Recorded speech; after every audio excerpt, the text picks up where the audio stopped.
Well, it's the day after I made that video, and today I'm gonna talk about this bike. I am currently on my way to Walmart because I gotta go get some oil.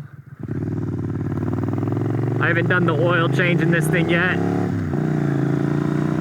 which I'm usually pretty adamant about, but I did a valve adjustment on this thing and I had to replace the oil then. Granted, that was at the end of last season, but I still feel like with the new season, I should put new oil in it. I know oil typically has like a 6-month, I know they recommend changing your oil every 6 months, and I don't know if that's just like a shelf life thing or just to be on the safe side, but I'd like to be on the safe side. Normally I would buy the nice Motul type oil, but times are rough, man. I'm gonna go get that cheap oil from Walmart. Not super cheap. I'm gonna get Valvoline, and that should be good enough. But yeah, I gotta do an oil change, and they also recommend doing a brake flush, which I have the tools and brake fluid to do, so I need to do that as well. So like I said, I saw this motorcycle. It got listed as a used bike online, and I've always wanted like this model of Scrambler, or I guess year, because they still have the fake looking carburetors on them, so it makes it look like an old school bike, but it is fuel injected. And now that I've tasted fuel injection, I'm never going back to carburetors. I'm sorry. Maybe for a really old school project I'll go carbureted, but for a daily driver I am never going carbureted again. Whoa, bro. Whoa, I almost got rear-ended right there. Crazy. I saw this bike get listed. It had less miles than my Thruxton and was kind of around the same price as my Thruxton, so I was just like, well, if I could sell my Thruxton, I would definitely pick that bike up instead. I'd much rather have a Scrambler than the Thruxton. I listed the Thruxton, and that day it sold, and same day went and picked this bike up. My experience buying this bike was kind of interesting because it came from a dealership, Salt Lake City Power Sports. I'm not like a huge fan. I don't know if I'd ever buy another bike from them again, because obviously I want to test ride the bike before I buy it. But the whole process, it seemed like they had just tried to veer away from letting me do that. And they were just trying to get me to buy the bike without even riding it. They're like, oh yeah, sign this paperwork here. I was like, well, I'm not going to sign this yet. I haven't even ridden it yet. Like, oh, you want to ride it? Well, no, duh, of course I want to ride it. Oh, okay, we'll get the keys and get it ready for you. And then a couple minutes later, it's like they forgot, oh, by the way, when you purchase the bike, you need to do this, this, and this, and you need to sign here. And I'm like, I'm not signing anything. Just let me ride the freaking bike. It's like I was pulling teeth to try and get a test ride in. I rode the bike, and it seemed okay. I could tell that there was a little neglect. The shifter, oops, wrong side. The shifter was a lot higher than I usually like, and I think that's because you're meant to be wearing bigger, taller boots, I guess, when you ride this bike, since it's kind of like an off-road bike. Kind of an off-road bike, not really. So I ended up moving the shifter down a notch, even though it's technically not where it's supposed to be. I just prefer the angle with my foot down, because before when I shifted up, I felt like I had to really arch my foot up to get it. I wish there was like an in-between point, but there's not. When I rode the bike, I noticed that the chain was super loose. And I was like, okay, well, if I'm gonna ride this all the way home, it's a good 25-minute drive. If I'm gonna ride this home, I wanna make sure that I'm not gonna die on the road. And I was like, is everything okay with this bike? And like, oh yeah, we do like a 10-point inspection to make sure everything's functional and working properly and safe to drive. I was like, okay, well, what about the chain? Because it's like ultra loose. I was like, oh, okay, yeah, we'll get that tightened. So did it get an inspection? I doubt it. So they tightened the chain, but they tightened the heck out of the chain, which I think is more dangerous than a loose chain. But I rode it home and I had no problems. I just don't think I'll purchase from Salt Lake City Power Sports ever again, though. So one thing I really liked about this bike is it has this 2-in-1 exhaust, which is awesome. But I feel like a lot of people add things to their bikes, or they try to change things themselves, and they just don't know what they're doing, because whoever had this bike did an airbox delete kit, so it has pod filters. They did the exhaust kit. They took out the, I think it's called the air injectors. but they didn't take out the O2 sensors. They didn't disable either of those in the map, and I don't think they remapped this bike once they took out the airbox or added the exhaust, so it just didn't run quite great. So when I got it, I went through all the stops to try and make it run as good as possible. I bought a tune that's specific for this bike, and it runs a lot better. There is, like I said, an issue with some backfire in the kind of close to the throttle bodies, and I don't know what that is. I think it's just an air leak of some sort.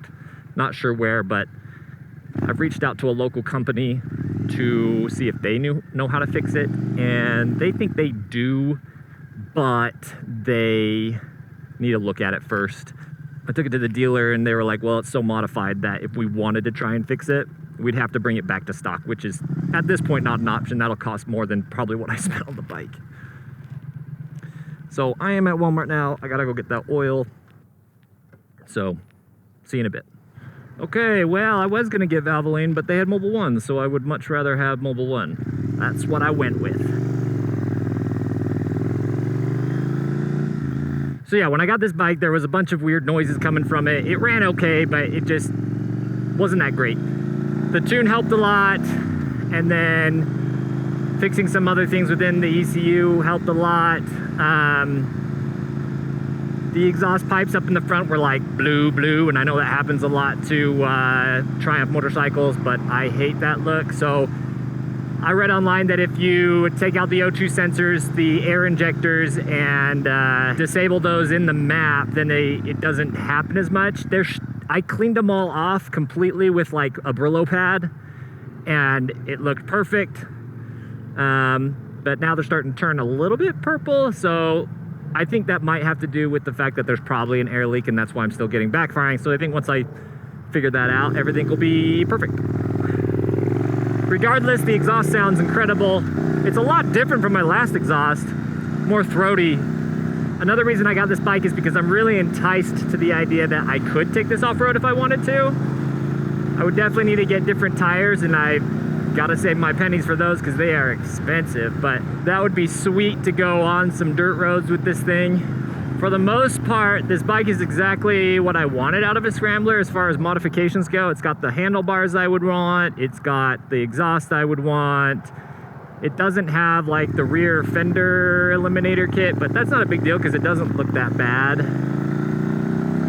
There's really nothing I want to do to this bike. I like it the way it is. Other than the fact that the ignition is on this side of the bike, which is weird. I'm so used to it being on this side, but it's not a big deal. I feel like I had better get home, otherwise I'm gonna get rained out. I've done a lot to this bike, like I've changed the spark plugs. Most of the work I've done has to do with the tune and the ECU. I cleaned the pipes really well. I replaced the pickup coil because from all my searching on how to fix that backfiring, somebody mentioned the pickup coil might be the issue. I replaced some of the hoses that come down into the throttle bodies. I did a valve adjustment myself, which was terrifying, but I think it went okay, and it's obviously riding just fine. Normally you get that done every 12,000 miles, and the dealer charges like over $1,000 to do it, and I said bull crap to that and did it myself. I also did a bunch of stuff inside of the gas tank, the fuel filter, as well as the pre-filter. And I think that's it. Doesn't seem like that much when I list it all out, but it definitely feels like I've done a lot. All right, I'm just gonna pull in the garage and I'll do a little walk around the bike. As you can see in the garage, it is much cleaner. I look back at those old videos and they stressed me out for how dirty our garage is. We had to do a lot in here to try and make it look as pleasant as possible for it to be a business, and I think it's pretty much there. So I'm gonna move this bench out of the way.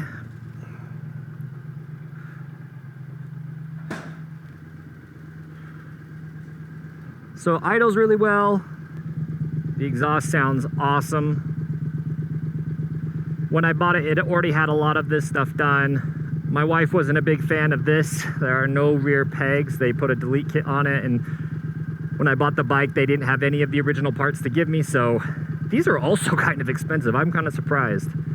See, the 2-in-1 exhaust looks really good. I told you it's getting a little bit purple right there, but definitely not as bad as it used to be. It used to be blue basically all through here, and I took these off and cleaned them. Obviously, it needs another good cleaning, but not as rigorous as I did before. It's got this cover, which normally is different.